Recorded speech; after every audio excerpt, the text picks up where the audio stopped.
The girl known to history as Anne Frank was born in Frankfurt on the 12th of June 1929. Her father was Otto Frank, who was born on the 12th of May 1889 in Frankfurt. After studying economics at the University of Heidelberg, Otto Frank served as a lieutenant in the Imperial German Army Reserves, seeing action at the Battle of the Somme and the Battle of Cambrai. Anne Frank's mother was Edith, née Hollander, from Aachen in Germany. Edith was the daughter of a successful businessman, Abraham, in whose firm she had worked on and off after leaving school. Anne was the second child born to the Frank family. Her older sister, Margot, born 3 years earlier, took kindly to her new sister. The young family lived in Marbachweg in Frankfurt, outside the fashionable central district of the city, which had become expensive. The almost rural atmosphere of the neighborhood suited the young family well, and Edith was pleased that her children were able to enjoy the fresh air and the chance to play outside. The neighborhood was home to a variety of families and parents of differing professions, but it was a harmonious area, and close connections were soon forged between the Franks and their neighbors. After years of anti-Semitic agitation, the situation in Germany seemed to be calming down. Improvements in the economic situation and the passing of time since the defeat of Germany in the First World War had lessened the attacks made against the Jewish population by right-wing politicians, who had created a stab-in-the-back myth which held the Jews responsible for an Entente victory in 1918.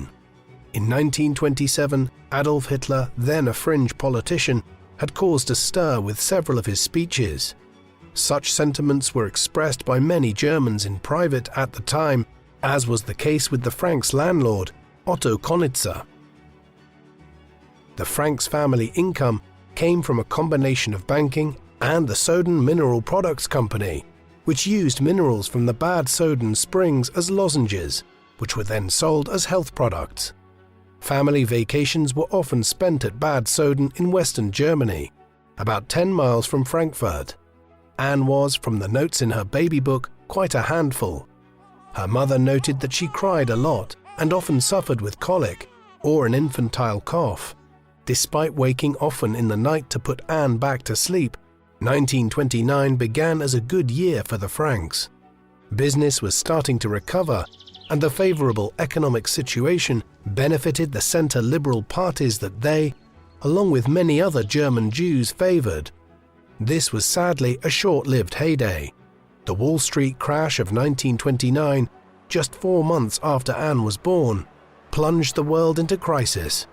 Income from the family business declined by 90%, and unemployment, unrest, and the collapse of social services in Germany followed. Many Europeans turned on an age-old scapegoat to explain their misfortunes: the Jews.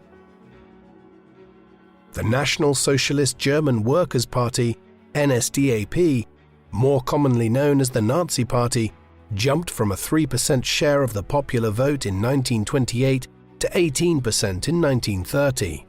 By 1932, their share would be 37%. Insulated away from the dire national situation, Anne had become a willful, headstrong toddler.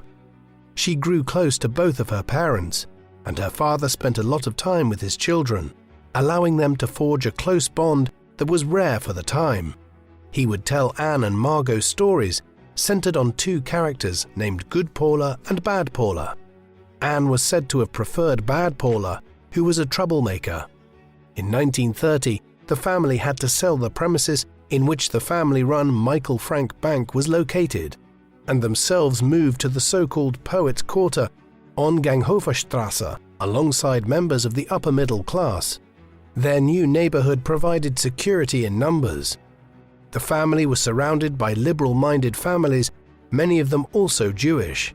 But life in their new home was still set against a backdrop of increasingly polarized politics and a rising Nazi movement.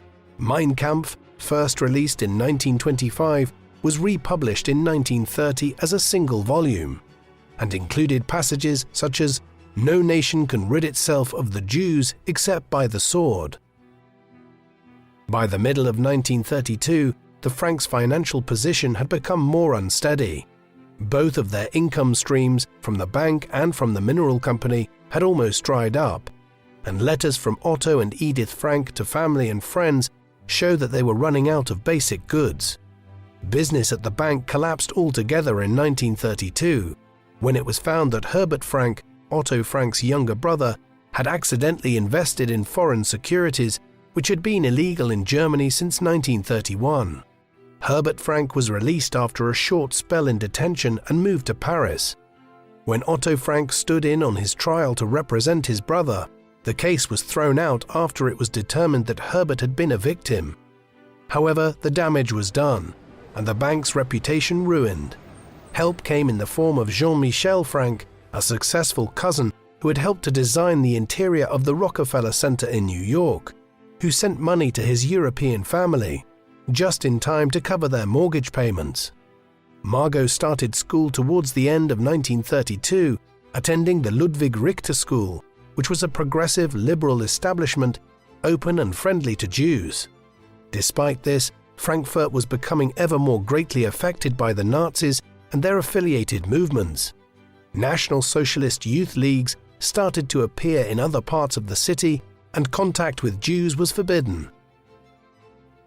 In the May 1932 election, the NSDAP claimed 37% of the vote, and the temporary ban which had been applied to the party's stormtroopers was lifted.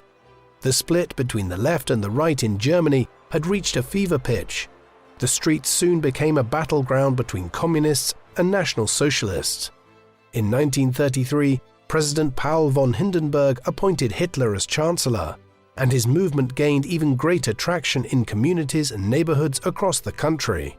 Jewish families began to flee, as reports of violence against the community spread, and pressure increased on the family to move. Even if they weren't subject to outright violence, the Nazis presented a massive risk to their livelihood through their use of boycotts, which could strip the Franks of the little business they had managed to recoup since the financial crisis. Otto Frank's brother-in-law, Erich Elias, had developed a healthcare product called Opecta Gelade, which he had started to market in Holland in the 1920s.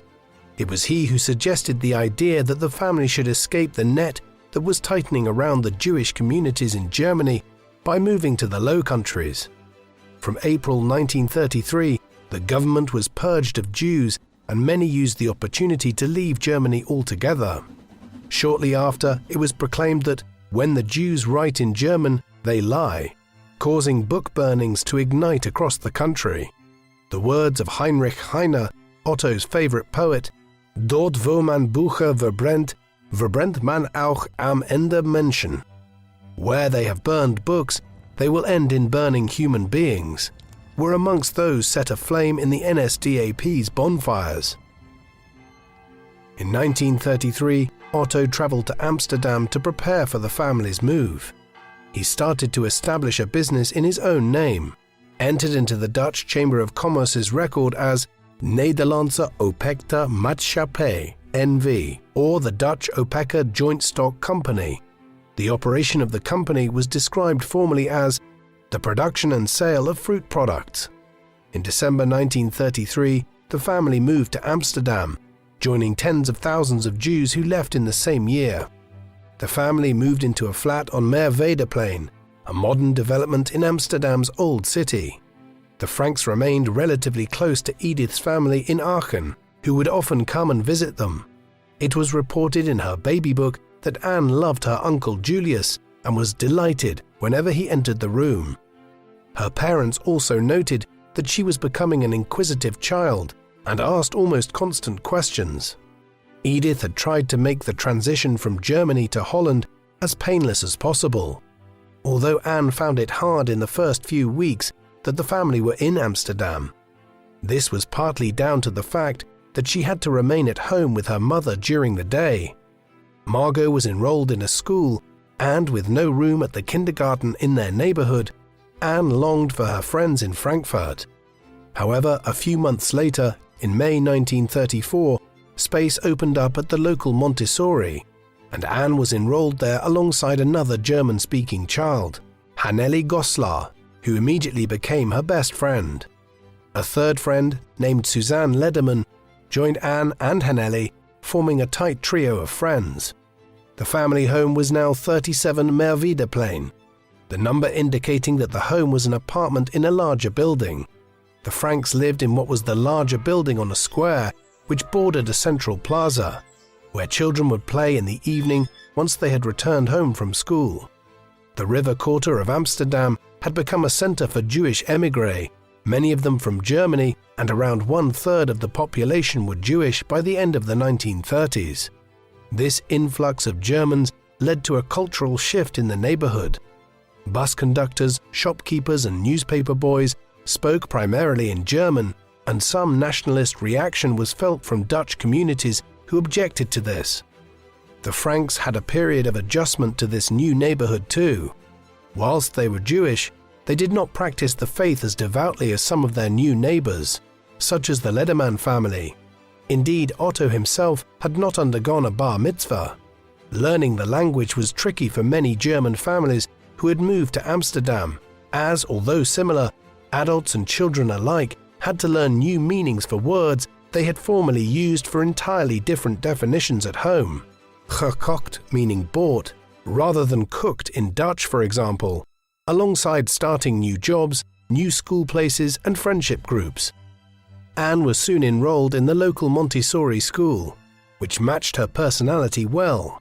She loved the freedom that was afforded to her, and her teacher, Jan van Helder, nurtured the children by giving them the liberty to make their own decisions and learn in their own way. The same liberty reigned at the family home. Edith Frank encouraged her children to bring back friends and playmates for dinner, and they soon gained a reputation as a warm and hospitable family. Otto Frank remained a favorite amongst the neighborhood children.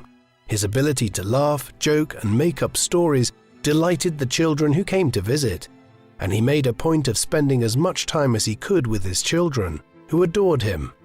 Edith, however, struggled with her new life in Amsterdam. She was often alone for a great part of the day and struggled to learn the language. She also missed Germany and her former home. Whereas the girls barely seemed to remember Frankfurt, she remained devoted to her children, who were her main source of enjoyment. By this time, the law in Germany had undergone a radical change, prohibiting Jews and non-Jews from marrying one another. The Jewish professionals were generally limited to serving only Jewish clients. Jews were presented as a parasitic threat to German society, and Germans who had once considered their Jewish peers as neighbors, friends, and colleagues were led to be increasingly hateful of them. Often, friends of the Franks in Germany were unable to visit. Some had family commitments, ill relatives and children, but many others were concerned at the repercussions they could face as those who openly consorted with Jews, even if they did so abroad. Still, they often exchanged gifts and wrote letters. Anne had developed a forthright, playful, and energetic disposition, often dominating the conversation in her close friendship groups, and never afraid to speak her mind. By 1938, tensions between Germany and the European Jewish community had reached a new height. The assassination of German diplomat Ernst vom Rath had created a new series of tensions which threatened wider violence. Indeed, the SA were planning to use public anger at this event as the basis for a renewed pogrom. In November 1938, Heinrich Müller, head of the Gestapo, ordered that his forces should prepare to arrest about 20,000 to 30,000 Jews throughout the country, and to select in particular well-to-do Jews. This manifested in what was to become known as the Kristallnacht, the Night of the Broken Glass, in which many Jewish homes and businesses in Germany were raided and destroyed by Nazi thugs. Anne's uncle Walter had been arrested as part of this increased antipathy to Jews, although her parents made sure to keep talk of this away from their children. Despite the steadily increasing pressure on Jews across the continent, Anne and her sister were able to remain in their childhood worlds of school, holidays, friendship groups, and hobbies, at least for now. By all appearances, Holland was one of the safest places for Jewish refugees to flee. Jewish communities had become embedded and even respected in much of the country. And although there were now certain organizations, such as the Eiseren Chada, who engaged in anti-Semitic vandalism and violence, these were relatively isolated cases. By the 30th of January 1939, Hitler's rhetoric was pointing directly to the future genocide of Europe's Jews at the hands of the Nazis. Jews remaining in Germany had a renewed sense of urgency to leave, and Julius Hollander, Edith's brother, applied to leave Germany for America as quickly as possible. His furniture, possessions, and home all had to be abandoned and were sold off by the state as part of a legal forced auction. Even though they had moved to Amsterdam, the family was still only a few miles from a state that had made anti-Semitism a national policy. It was evident that a border fence and a few miles were insufficient comfort to Otto when it came to his concerns about keeping his family safe. Despite Adolf Hitler's decision to invade the Sudetenland, which had no significant opposition from London or Paris, many refugees remained hopeful that they were indeed now safe.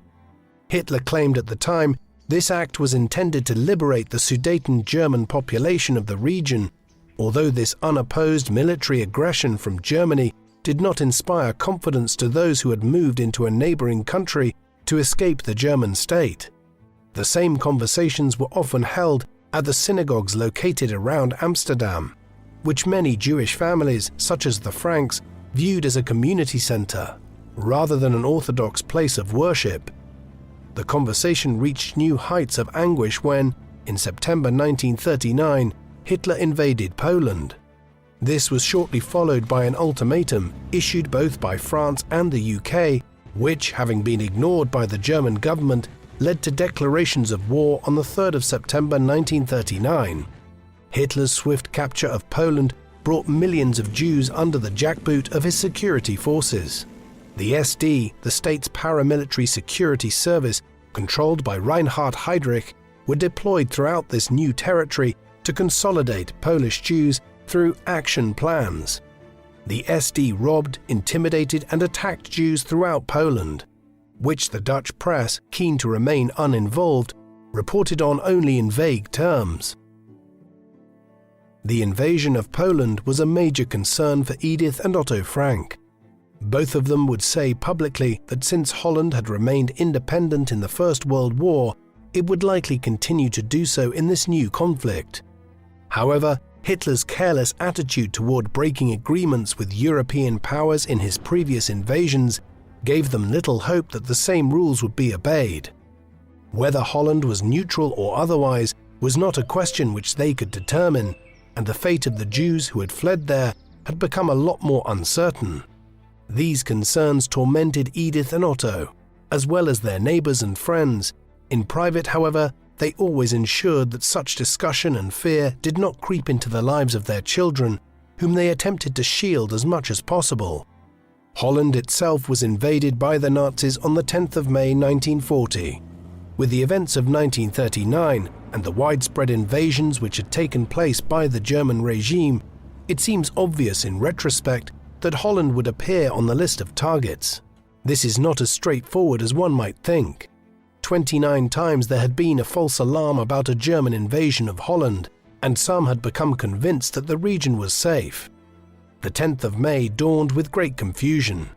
Dutch citizens awoke to the sound of what appeared to be a distant thunderstorm, and soon heard confused reports about troops crossing the border.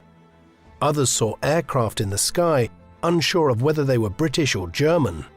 The Queen of the Netherlands soon appeared to give a speech in which she encouraged calm, which had little effect.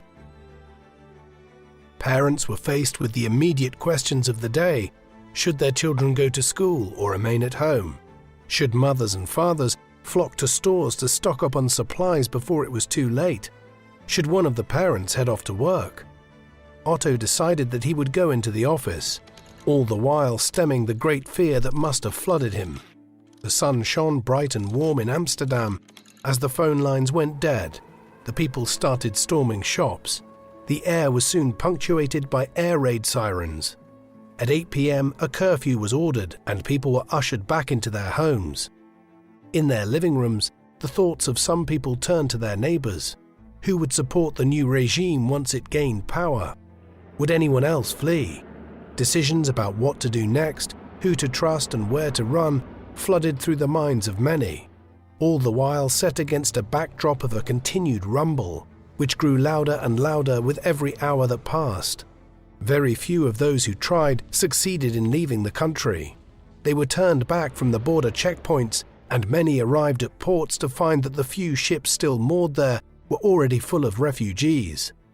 On the 14th of May, it was announced that Holland would surrender. The army had fought bravely, but it stood no chance against the battle-hardened forces of the Third Reich. The agreement to surrender was signed the following day, and after only 5 days, the war was over. The immediate reaction from the Jewish population was a small, tentative sigh of relief. There were no pogroms, much unlike the stories which had come out of Poland. Maybe it wasn't as bad as people had been saying. Soon, however, books by Jewish authors were removed from schools, and the sight of German soldiers soon became commonplace. Anne had been scared during the invasion, but had soon calmed with the end of violence. She joined her classmates in damning the Germans. She had missed her birthday because of the invasion, and her family would not be able to holiday in Switzerland. But beyond these childish concerns, she remained largely unaffected at the immediate outset of the occupation. Otto and Edith remained privately very concerned. They knew that travel outside of the country had become almost impossible, and their fate to be determined by a new hostile state. Anne's parents decided to make the best of the situation they were now in. Indeed, things were not all lost.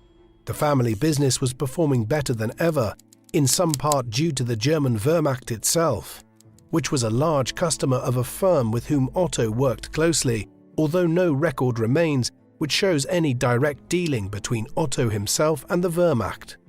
This income allowed his firm to move office from their rental at 400 Singel to a new location on the canal, just 50 yards from the Westerkerk, the biggest and most important Protestant church in Amsterdam.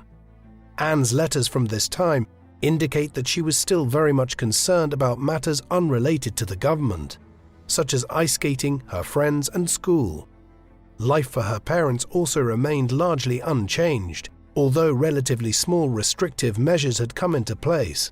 For instance, it had become illegal to listen to international broadcasts from outside the Reich on the radio. On July 16, 1940, the Germans undertook their first action against Dutch Jews. This centered on the prohibition of Jewish religious practices, namely those related to slaughtering animals. Many Jews took little notice of the change. They were willing to become vegetarian, and given the sort of stories that people had heard from Jews in Poland, this was hardly the worst the Nazis could do. In August, it was decreed that all Jews who had emigrated to Holland since 1933 had to register with an office for resident foreigners. Otto registered the Franks as German Jews. Many began to count themselves lucky, thinking that they had escaped the worst. The next decree, issued in late October 1940, commanded that Jewish businesses be registered with a Bureau of Economic Investigation. Otto had already made provision for this, although he started to see that the pressure on Jews in Amsterdam was starting to ramp up. Despite these pressures, Otto remained a stable, committed, and reliable employer, ensuring that his workers had a steady income, and he was soon regarded with great respect by many in the community. He complied with the demands made of Jews in the Netherlands, and he handed the Bureau of Economic Investigation his details. At that stage, he owned 100% of Opekta and 20% of the firm Pectacon, of which he soon issued 80% to his non-Jewish attorney, meaning that he did not have to register it with the authorities. In February 1941, a series of strikes were called in Amsterdam in response to the ill treatment of Jewish civilians. Communist Party leaflets referred to Jews being plucked from the streets and transported to unknown locations, as well as to the intimidation of Jewish families. The subsequent appeal from the communists worked. Thousands of people in Amsterdam went on strike on the 25th of February in protest of these events. and many cafes, shops, shipyards and transport systems ground to a halt. On January the 10th, it had been announced that all Jews had to register with the government, not just those who had come to Holland as immigrants. The German occupiers registered 160,820 people, including 140,552 Jews, 14,549 half-Jews, and 5,719 quarter Jews. Another decree was issued at the start of 1941, which banned Jews from attending cinemas. This caused offense and anger from the Jewish community, but many continued to count themselves lucky that the decree was not more harmful. Anne was nonetheless greatly upset at not being able to watch movies at the theatre, which her parents remedied by setting up a projector with a bedsheet in their living room. February saw 2 raids performed by the Nazis and the NSB in the Jewish quarter of the city, killing one man after running him over with a truck and dragging him along the ground. Soon the entire quarter was cordoned off, and 100,000 Dutchmen proclaimed their support for the NSB. A further 20,000 or so proclaimed their membership of the SS divisions which operated in Holland and swore their oaths of loyalty to Adolf Hitler. The situation had suddenly become more desperate, and the lists the Nazis had made of Jews in Holland were used to undertake targeted attacks. On the 16th of February, it was Margot Frank's birthday, which the family celebrated more lavishly than ever. Between February the 9th and February the 11th, 1941, the so-called Cocoa Affair took place, when Jewish patrons of the Cocoa ice cream parlor, frustrated by constant menacing from the NSB, threw ammonia at a German police division who entered the store, mistaking them for regular Dutch henchmen. These events gave the regime just the opportunity they had been looking for. The government claimed that their police brigade had been attacked by a heavily armed group of insurgent Jews, and the owner of the parlor, Ernst Kahn, was executed.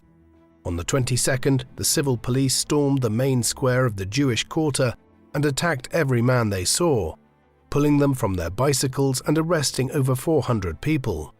The Communist Party again tried to organize a general strike to protest these events, but the SS responded with violence, cracking down on any assemblies they saw. In Amsterdam, 7 were killed and 76 wounded while attending strikes. After this initial run of violence, things calmed down. The spring passed without any major incidents, although Otto Frank was subject to extortion from a member of the NSB. He later reported that the man who extorted him, Tony Ahlers, returned only once or twice more, and he paid him no more than 5 or 10 guilders. He did not tell his wife of these visits. The threat of denunciation had motivated Otto to conform to the demands made of him by these thugs, although beyond the threat, no action was brought against the family at this time. In April 1941, Otto wrote to friends he had made in America, trying all he could to secure plans for emigration there. Despite his attempt to appear calm and collected, the desperation of the situation can be seen in the tone of his letter to Nathan Strauss Jr., to whom he wrote, "I would not ask if conditions here would not force me to do all I can in time to be able to avoid worse." Otto offered to pay the passage of his family to America himself, and he implored his friend to pass his bid to the American National Refugee Service. His friend did all he could to vouch for Otto and the family, but the situation was fraught. Thousands had applied to take refuge in America, and the asylum system was suffering months of delays. This was a race against time, and one in which every week the net tightened on Jews under German occupation. Against this backdrop, Otto Frank's business was turning a great profit, boosted by the German occupiers. In June, the Germans introduced new plans to seize the assets of Jews under their control, by making them open accounts with a bank under their control, Lippmann, Rosenthal & Co., into which they had to deposit all of their cash and checks. This was a measure against emigration, as it meant the assets of Jewish people were transferred to the control of the Germans and were therefore far more difficult to access and withdraw. In May, Jews were banned from swimming pools, parks, spas, and hotels. and in August it was decreed that they had to attend different schools. In Anne's class, half of the students were Jewish. Their teacher bid them a tearful goodbye on their final day, and Anne enrolled at the Lyceum, premises which had been secured by the Yotzer Rat, or Jewish Council. Otto Frank tried to distract Anne from these changes by taking her on a trip to the countryside. When it was announced that Jews would be banned from libraries, theatres, restaurants, coffee houses, playing fields and zoos, signs appeared on park benches and the front of buildings which proclaimed that they were closed to Jews. Anne wrote to a friend that one was scared to do anything in case it was forbidden to Jews. All this time, Otto remained in close contact with Strauss and the National Refugee Service, writing now about his fears of full-fledged ghettoization of the Jews in Amsterdam. Anne's new school was quite different to the Montessori she was used to. The Lyceum was stricter, although she was able to sit next to her friend Hanneli Goslar. She would later write that, "This was the school where I was to have so much fun and learn such a lot." External conditions had made for a strong school community, and teachers were especially warm and caring to their students. Parents were keen for their children to spend time with one another, and in a country so closed off to Jews, the community of Jewish families at the Lyceum was a solace. Margot Frank also took to the school and found it easier to succeed in lessons. Otto Frank noted that both of his children had come into their own and seemed happier and more at home now than ever before. In late April 1942, the SS commander in Holland ordered that all Jewish citizens sew on and wear a yellow star, on which was printed the word Yod. The decree was issued that all Jews over the age of 6 had to wear the star to be identified. If a person was found without the star affixed to their outer layer of clothing, they were liable for a heavy fine. The SS had hoped that this measure would further ostracize the Jewish community in Holland, although the reaction was far more nuanced. Many Dutch people treated those wearing stars with greater care and affection, whilst others, mainly students, sewed similar stars onto their clothing in solidarity with their Jewish neighbors. On the 12th of June 1942, Anne Frank celebrated her birthday. One of her presents was a smart notebook, an autograph book, in red and green checkered cloth. 2 days later, she entered the first passage into her new diary, writing, "The first present to greet me was you, possibly the nicest of all." Jews had been banned from using public transport a few days earlier, and so Anne and Margot walked to school that day, carrying some birthday cookies she had baked, which she intended to share with her classmates. The next couple of weeks saw Anne and Margot forced to study in preparation for their end-of-year exams. Although Anne was becoming more and more distracted by boys and the writing of Sissy van Marksveld, whilst Anne and Margot spent time with their friends on the way to and from school, their parents became ever more socially isolated. Non-Jews were not permitted to visit their Jewish friends, and adults were increasingly concerned about their safety. A nighttime curfew had been announced against Jews, and groups meeting in the evening risked arousing the suspicion of the regime. On Friday, June the 26th, the SS summoned the Jewish Council in Amsterdam to inform them that all Jews aged between 16 and 40 were to be sent in supervised contingents to work in Germany as part of a forced labor program. The council was asked how many Jews it could process and send to Germany per day. They replied between 350 and 375. Otto Frank wrote a letter to his family in Basel on the 4th of July, saying, "Don't worry, even if you don't hear too much from us." He went on to write about Anne's school grades, she had passed all of her subjects, and about what the family had planned for the summer holidays. Anne herself was delighted. She had even passed algebra, her most hated subject, and had a long summer break ahead of her. On the 5th of July, a letter arrived at the Frank household from the Central Office for Jewish Emigration. Edith Frank was disconsolate. The order for Otto to travel to Germany for his forced labor had arrived. She opened the letter and was shocked to see that it was Margot, not Otto, to whom the summons was addressed.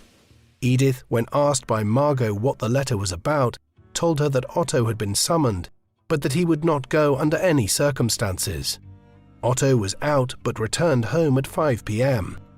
He, like Edith, remained remarkably calm. The girls were told that, in order to protect their father, the family would be going into hiding, and that they should pack their school bags with all of the things that they needed. Otto Frank tried to think of places that the family could go. The annex at his office at 263 Prinsengracht would be usable, though it meant he would have to place a great deal of trust in his employees to keep them safe. He asked his friend, Miep Gies, if she would take responsibility for the family whilst they were in hiding, meaning that she would be responsible for sourcing food, supplies and other materials for the family. This was a massive personal risk, but Miep did not hesitate to agree. From the 5th of July, 350 Jews a day were called up for labor service in Germany. Some went into hiding, others reported for duty for fear of being persecuted. Many asked for any sort of postponement they could. Employers wrote letters proclaiming that those who had been called up were indispensable to the organization, and others pointed to their past military service or tried not to get on a deportation list to Palestine. The police became frustrated at these protests and delays and went into the Jewish quarter to forcibly arrest Jewish citizens, capturing 700 people. The first trains transporting Jews out of Holland started up at the end of the month. 3 days after the family started their life in hiding in the annex at Prinsengracht 263, Anne wrote her first entry in her diary from her new home. Anne wrote, "I can write all the names and everything openly in my diary now. Mr. Kleiman and Miep, and also Beb Foskowel, have helped us so much. We have already had rhubarb, strawberries and cherries, and I don't think we'll be bored here just yet." So much had changed in such a short period of time. Just hours before, she had been sunbathing and laughing with her friends. Now she had to stay away from windows and keep inside, confined to a small space with no idea of when she would be allowed outside again. Her friends had no idea where she was, and she was not able to tell them. From Monday, the 6th of July 1942, her term of imprisonment had started. Margot and Edith collapsed after their family moved into the annex. They found it difficult to know what to do and fell into a stupor. Anne and Otto responded to the situation by trying to make themselves as busy as possible. Unpacking their belongings, covering the windows, and making the rooms habitable were the main tasks they faced. And the two worked for hours on their new home. Trying to make her feel more at home, Otto encouraged Anne to paste pictures of her favorite celebrities on the wall next to her bed, which she did. She had photos of the British and Dutch royal families, Greta Garbo and Ginger Rogers, many of them cut out of the Dutch women's magazine Libelle. Otto was worried that the family would wallow in their situation, leading him to encourage the others to adopt a new routine. The family had to move on tiptoe for most of the day, as below their annex the warehouse workers had begun their shifts. Beb Foskowel's father had been let in on the secret of the family's whereabouts as the warehouse foreman, but none of the others knew that the Franks were living just above them. On the 13th of July 1942, 1 week after the Frank family moved in, another joined them, the Van Pels. Herman and August Van Pels, along with their son Peter, moved in with the Franks, once it was determined there would be enough room for them. They were to be joined by another, Fritz Pfeffer, from the 16th of November 1942. Every day, Anne, Margot and Peter would do their schoolwork until 12:30. The families had to live in almost complete silence. At 12:30, the warehouse workers went on their lunch break, giving the family some reprieve. They could, for a short while, make a little more noise, and even use the proper toilet downstairs, as opposed to the communal bucket, which was their only alternative. The few outside who knew of the annex, Beb, Jan Gies, Miep, Victor Kugler, now the official director of OPECTA, and Johannes Kleiman, would visit the families, bringing newspapers and any information they had gathered since the previous meeting. The visitors never stayed for more than an hour a day and had to leave in time to not be missed at their own offices. Once the warehouse workers had gone home, those in the annex could enter other parts of the office. The family would listen to the BBC and Radio Oranje for any news about advances against the Germans, and Otto would scour through the company files to see what his firm was doing, and to make sure that they were on the right track. Of her new life, Anne wrote, "If I just think of how we live here, I usually come to the conclusion that it is a paradise compared with how other Jews who are not in hiding must be living." At least 20,000 other Jews had gone into hiding in similar conditions in Holland alone, many of whom had splintered, parents entrusting their children to the care of resistance groups. Jan and Miep Gies were instrumental in keeping the Franks alive. They would procure ration cards on behalf of the family, obtain food and supplies, and operate at great personal risk to keep the family fed. In a country where food was rationed and in short supply for those living as normal, for people in hiding, the problem was exacerbated significantly. However, Jan and Miep made sure food got to the family, and Anne even wrote in her diary about gaining weight. The emotional pressure of isolation took a toll on Anne and her family. Much of this is recounted in her diary, in which several entries describe her sadness. "I can't refrain from telling you that lately I have begun to feel deserted. I am surrounded by too great a void," read one entry, with another describing how she was "feeling like a songbird who has had his wings clipped and who is hurling himself in utter darkness against the bars of his cage." From September 1942, Anne treated her diary entries like letters, addressing another person, often characters from Sissy van Markveldt's Joop ter Heul series. During the time she lived in the annex, Anne wrote a lot about her life and experiences, giving us an insight into her thoughts and feelings before her family went into hiding. Once Fritz Pfeiffer moved in November 1942, Anne had to share a bedroom with him rather than her sister Margot. Fritz was a middle-aged dentist, and the 13-year-old Anne felt her privacy was being invaded. He would share his worries about his fiancée and children with her. Conversation which Anne, already deeply depressed at her own situation, found hard to empathize with.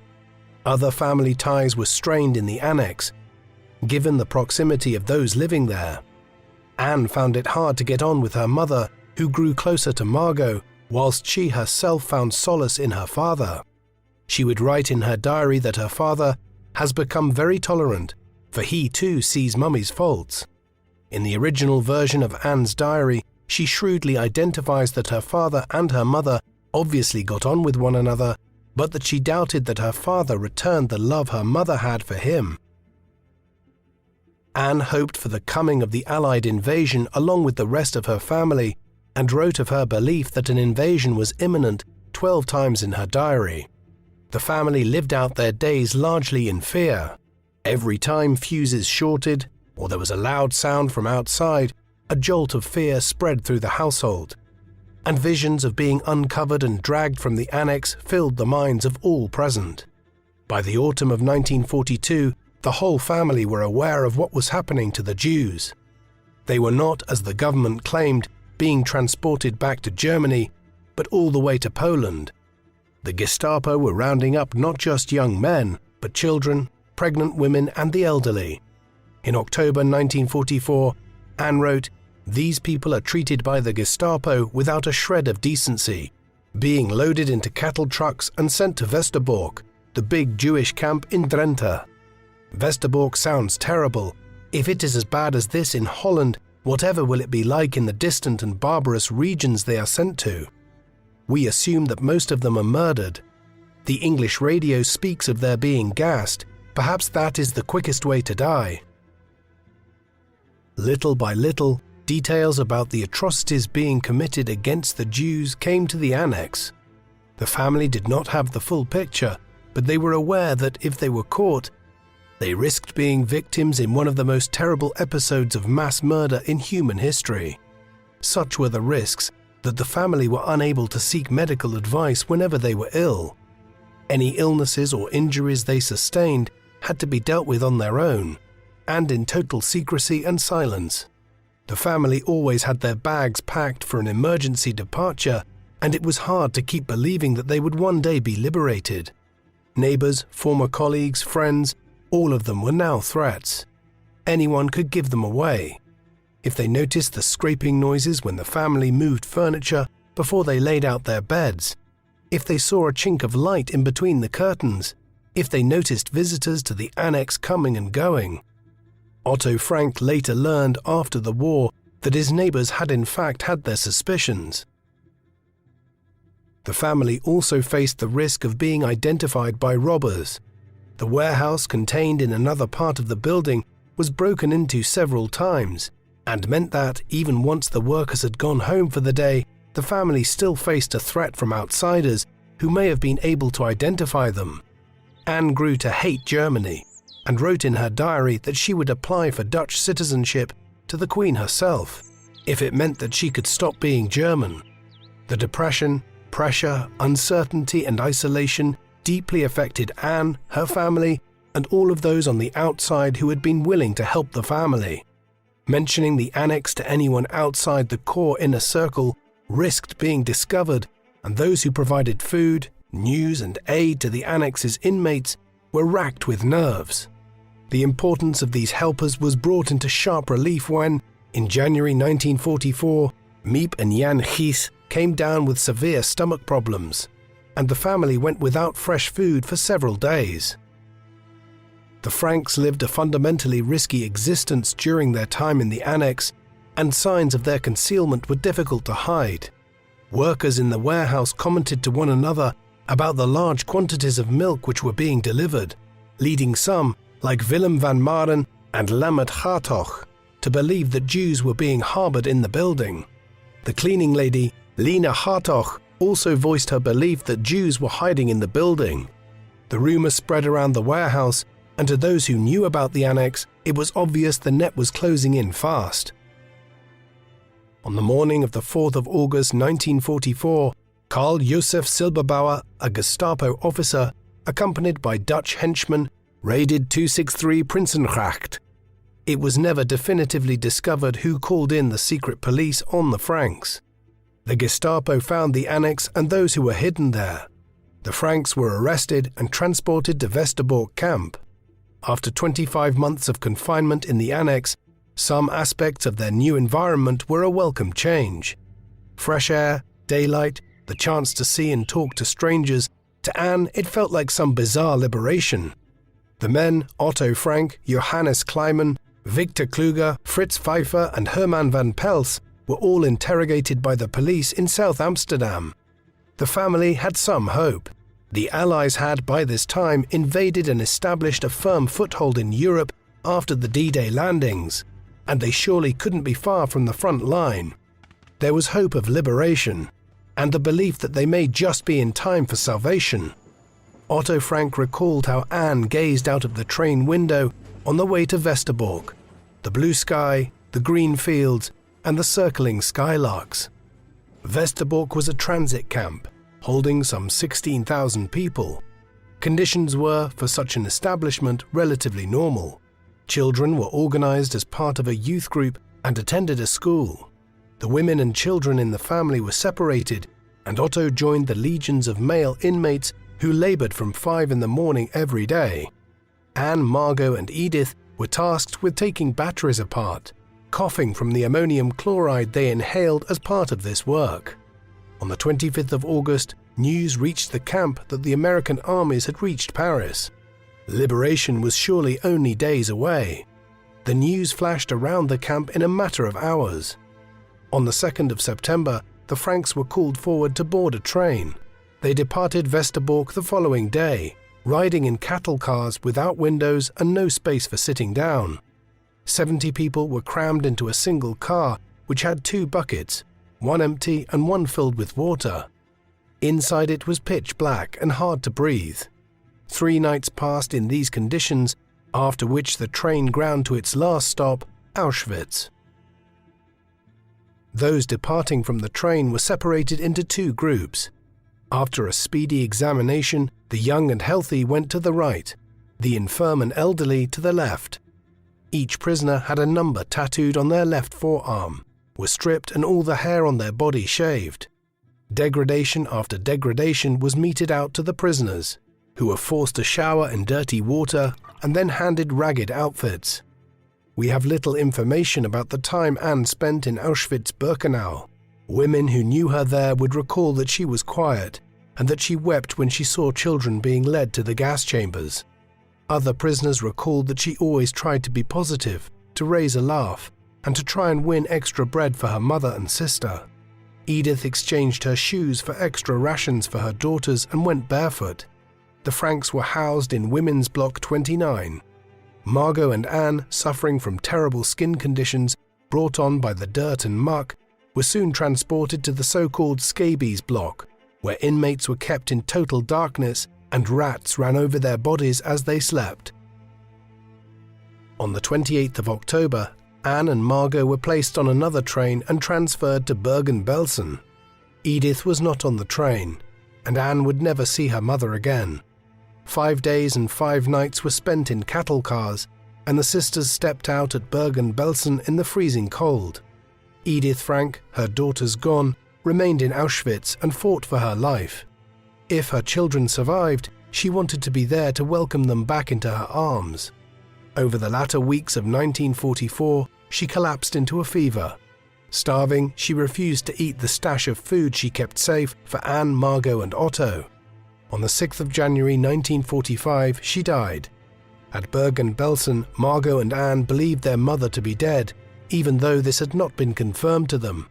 Anne met one of her friends from home, Hanneli, in the camp, and the two would speak together either side of a barbed wire fence. Anne was herself incredibly ill. She believed her father and mother were both dead, and she confessed to Hanneli that she did not want to live any longer. Only a few days earlier, on January the 27th, Otto had been liberated from Auschwitz, assuming that his wife and children, whom he believed had all been transported to a German camp, were in better conditions than he. Hanneli's father, Hans, died on the 25th of February 1945. Hanneli didn't meet Anne at the barbed wire fence for a few days. Lying in her bunk, she cried at the loss of her father. Finding some strength, she went to the fence to meet with her friend, to talk about her loss and to hear a voice she knew and loved. Anne was not there. On April the 15th, 1945, British troops arrived at Bergen-Belsen. Anne and Margot were not found. Both had died, probably from typhus, just days before their liberators arrived. In most biographies, childhood is but a single chapter in a life full of other experiences and events. This biography, in contrast, covers only 15 years. Anne Frank remains one of the most enduring voices of the 20th century, expressing with incredible eloquence and honesty the thoughts and experiences of a young girl living through one of the blackest moments in human history. Anne's diaries were retrieved by Miep Gies and Bep Voskuil and given to Otto Frank, the family's only survivor, just after the Second World War was over. The diary has been translated into over 70 languages and has sold over 30 million copies. 6 million Jews were murdered in the Holocaust, a number so large as to be almost incomprehensible. And Anne's writings gave an insight into the experiences of perhaps a dozen victims of the Nazis' reign of terror, and by doing so brings into even sharper relief the true scale and horror of the Holocaust, and the effect it had on normal people, normal families, and normal lives. Anne Frank is commemorated alongside her sister at the site of the Bergen-Belsen concentration camp in Germany. What do you think of Anne Frank? Do you feel that her diaries provide us with a useful source to understand the experiences of those who suffered under the Nazi regime? Please let us know in the comment section. And in the meantime, thank you very much for watching.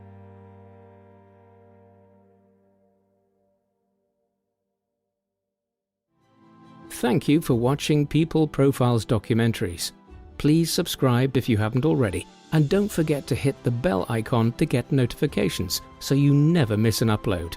If you would like to watch our videos with no adverts of any kind, listen to audio podcast versions of our videos, discuss history with other People Profiles fans, and much, much more.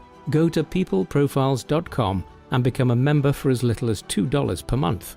Members can also receive discounted merchandise, behind-the-scenes material, and a credit in our videos, along with much more. So, please support us in our work in return for exclusive offers at peopleprofiles.com via the link in the video description. Thank you very much for watching.